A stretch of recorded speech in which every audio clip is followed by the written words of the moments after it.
ফাঁসির মঞ্চ থেকে ফিরে আসা রাজনীতিবিদ, নির্বাসনে থাকা রাজনৈতিক নেতা কর্মী, জেলে থাকা গুলি খাওয়া লড়াকুড়া, কিন্তু সংসদ কেন জানি আমাদের আশাহত করছিল। কেন? নেতা নিশ্চুপ বৈশা থেকে টেবিল ফাড়ায় খালি সরকারি দলের অধ্যক্ষ, বিরোধী দলকে মাত্রা ছাড়া আক্রমণ, আর শিলং সালাউদ্দিনের ডিফ্যাক্টো প্রাইম মিনিস্টার হয়ে বসা। জনাব সালাউদ্দিন আহমদ সংসদ নেতার পক্ষে বক্তব্য রাখছেন। মাননীয় স্বরাষ্ট্রমন্ত্রী। মাননীয় স্পিকার, আপনাকে ধন্যবাদ। ইয়েস মাননীয় স্পিকার, আমি মাননীয় সংসদ নেতার পক্ষে বক্তব্য রাখছি। শিলং সালাউদ্দিনের একটা স্বীকারোক্তি আছে সংসদের ভেতরেই, কইছে জুলাই সংসদে সাইন করাটা এটা বাধ্য হয়ে করছে, এটা করতে চায় নাই, এটা কারণ যদি সংস্কারের বাহানায় নির্বাচন না হয় সেই জন্য বিএনপি সবকিছুতে আপোষ করে জুলাই সনদে সাইন করেছে। শুনেন, কিন্তু মাননীয় স্পিকার, আমাদের একটা তাগাদা ছিল যে এরা সংস্কারের বাহানায় যদি নির্বাচনটা না হতে দেয় সেজন্য আমরা সবকিছুতে আপোষ করে জুলাই জাতীয় সনদও স্বাক্ষর করেছি। আমরা একত্রিত হয়েছি, সমঝোতা হয়েছে এবং নির্বাচনের স্বার্থে আমরা অনেক কথা বলি নাই। বুঝছেন, শুনছেন, সংস্কারের কোনো কমিটমেন্ট ছিল না, ছিল নির্বাচনের চাপ।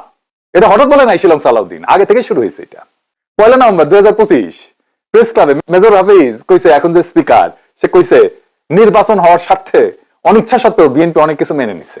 আবার মেজর হাফিজি গণভোট নিয়ে ফেব্রুয়ারিতে নির্বাচনের কিছু আগে আরো স্পষ্ট কইছে যে গণভোটে রাজি না হইলে নির্বাচন দিত না, তাই রাজি হইছে। শুনেন, এই গণভোটের কোনো আইনগত ভিত্তি নাই, এটি সম্পূর্ণভাবে একটি গোষ্ঠী জনগণের উপর চাপিয়ে দিয়েছেন। আমাদের দল বিএনপি এটাতে প্রথমে রাজি হয়নি, কিন্তু দেখা গেল যে বিএনপি যদি রাজি না হয় তাহলে আর নির্বাচনই হয় না, এরা নির্বাচন ছেড়ে বাড়ি চলে যাবে। মানে যে সংস্কার, যে সনদ, যে গণভোট, এগুলোর কোনোটাই বিএনপি বিশ্বাস করেনি, সব মেনে নিচ্ছে নির্বাচনের লোভে। আবার সেই মেজর হাফিজি বলে আমরা বদ্ধপরিকর জুলাই সনদ বাস্তবায়নের জন্য, এটা নাকি দেশের সম্পদ। শুনেন, আর জুলাই সনদ দেশবাসীর সম্পদ।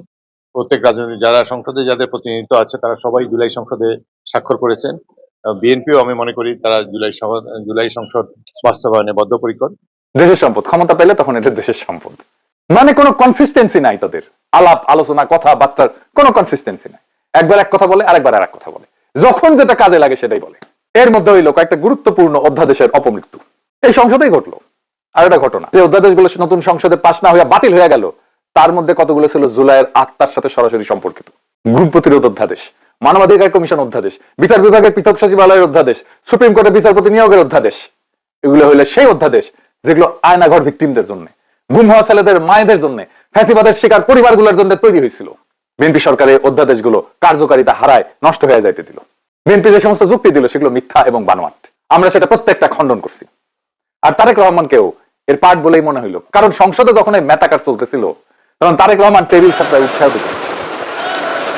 যখন বিরোধী দলের উপরে ঝাঁপায় পড়তেছিল সরকারি দলের সংসদ সদস্যরা, মন্ত্রীরা, এমপিরা, তখন তারেক রহমান বসে থেকে টেবিল চাপায়।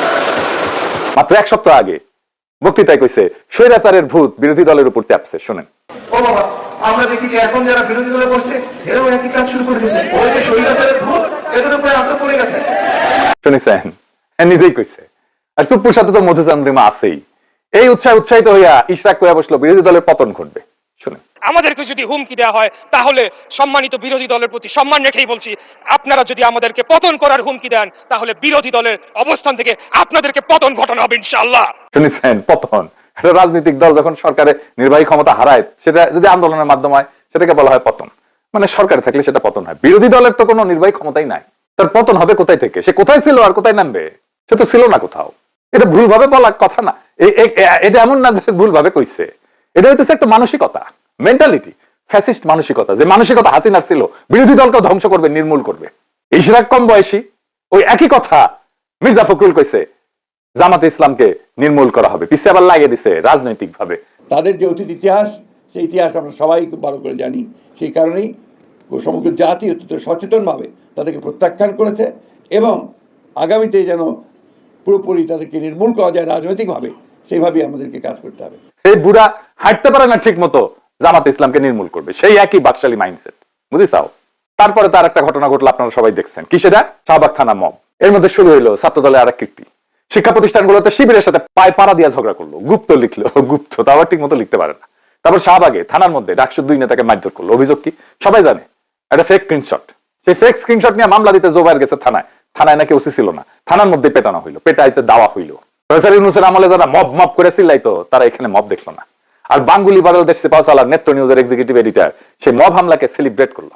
বললে এটা দেখাটা নাকি খুব তৃপ্তিদায়ক। ইংরেজিত কইছে তো, তাই ঠিকই কইছে, তাই না? মির্জা ফখরুলের বুড়া বয়সে ঠিক মতো হাঁটতে কষ্ট হয়, সে হুঙ্কার দিল জামাতকে নির্মূল করতে হবে। সেই একই আওয়ামী বাম বাকশালী ন্যারেটিভ, জামাত জুজু।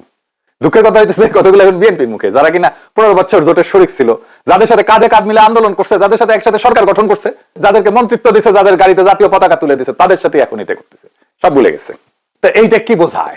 এটা যা বোঝায় তা হইতেছে ভারতের কাছে আত্মসমর্পণ। এর মধ্যে আরো